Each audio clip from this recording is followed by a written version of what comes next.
So I'm here with to be fully transparent, my second cousin, the Honorable Bryan Chapman, who is an associate judge for the state of Illinois, the 18th Judicial Court. He went to law school at MU, for those of you Tigers in the room. So there you go. He's also a lecturer at Wheaton College, which is a Christian liberal arts college in Wheaton, Illinois. And he lectures on law, justice, and society. Bryan grew up in an evangelical faith tradition and is now active and committed in a Presbyterian church. So I just thought it would be great to talk to him a little bit about what he does and how he brings his faith to bear in his work in governance. So Bryan, you have an interesting role within our holistic political framework as a judge. And your judgment of people in their actions within our society, in theory, remains nonpartisan. But you determine what is right and what is just within that political society that we inhabit. So you're also a person of deep faith. How can you talk a little bit about how your faith has informed your understanding of justice in general? Yeah, sure.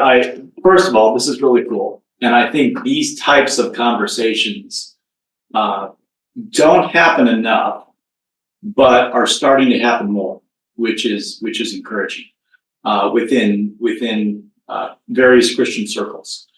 One thing I would say is, the role of the judge, the role of the courts is distinct from the other two branches. So we're aware that courts get brought into political conversations and can be confronted with questions that feel very policy driven as opposed to simply law to the facts. But really, we do try to, and I think on balance, do a really good job of shedding personal views when it comes to politics, if we want to use that phrase. Now,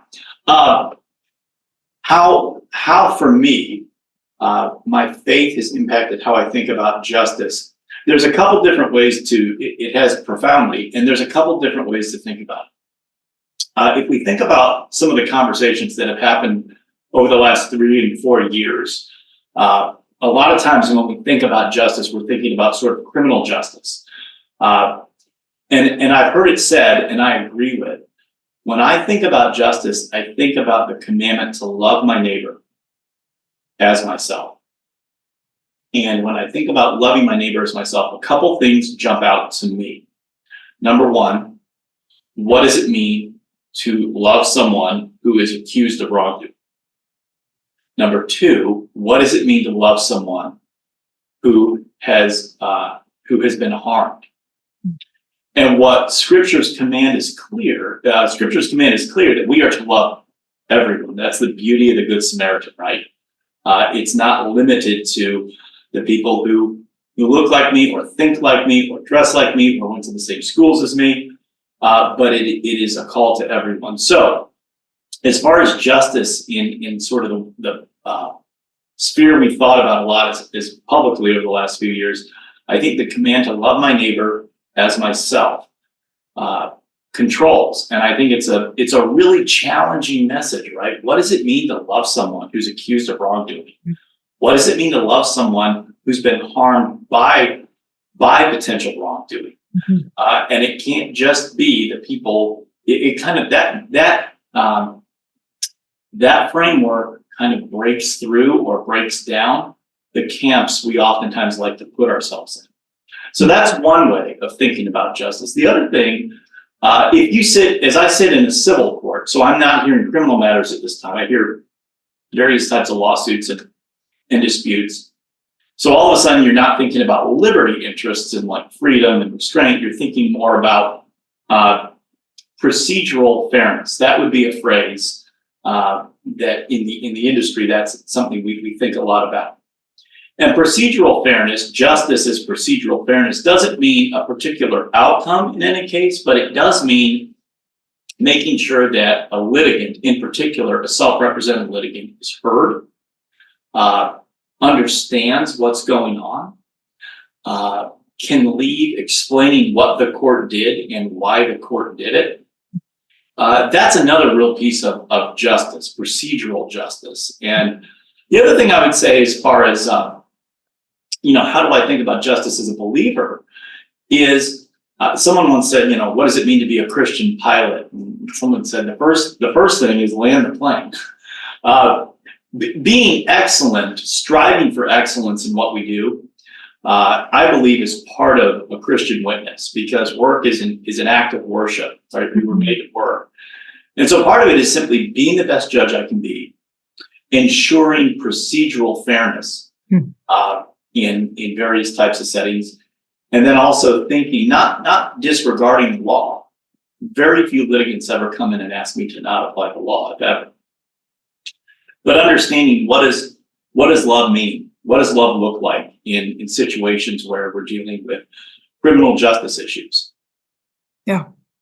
I think those are really helpful lenses. I think for a lot of conversations, thinking about beginning with love your neighbor, and then sort of that idea of listening, seeking to understand and be understood. I think those are really, really helpful principles. Can I flip the question just a little bit, because you're in the courtroom with lots of different kinds of people over your career? Has that work over time, coming face to face with people who are trying to navigate and negotiate through this judicial system, has that shaped or deepened or maybe challenged your faith, sort of the reverse direction? Yes, it challenges.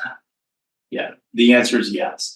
It encourages my faith, because you see opportunities in the court system to one, serve others.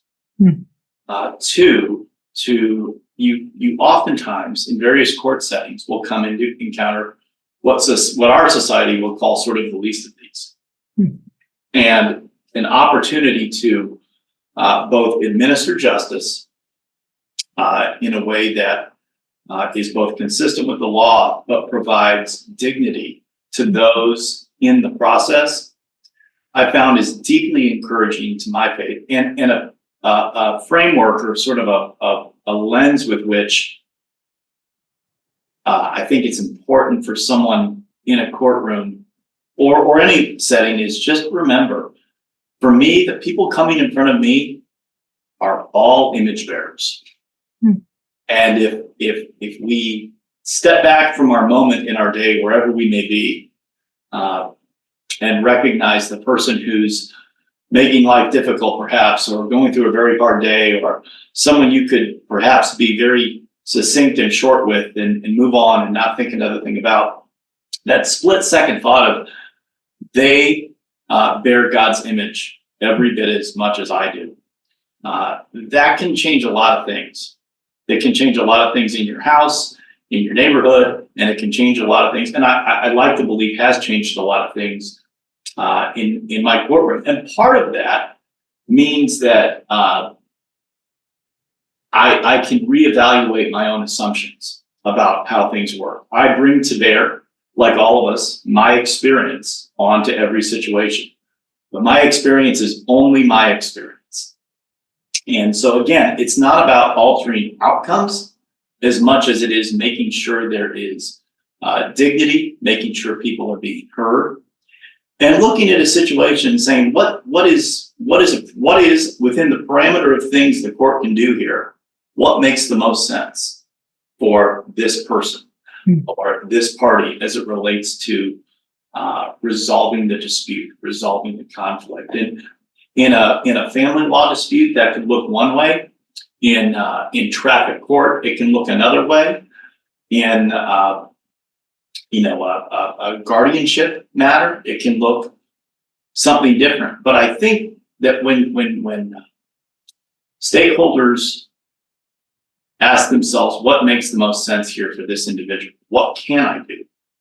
What's the range of things I can do? And what does it mean to love that person within that framework? I think it can be a transformative experience for everyone involved, certainly myself included.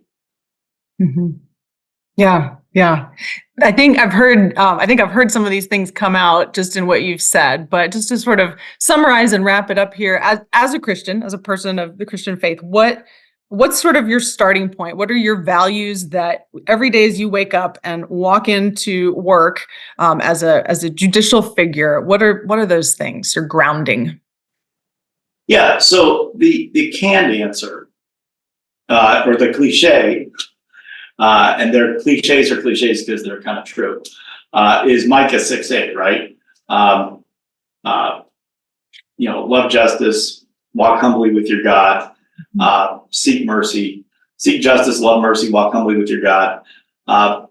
There's a lot of truth to that. There is an essential humility I think most judges have. All judges should have, and I think most do, to the role, because this role provides a lot of ability to dictate outcomes in various situations, and I'm in need of the saving grace of Jesus as much as anyone who comes encounters with me.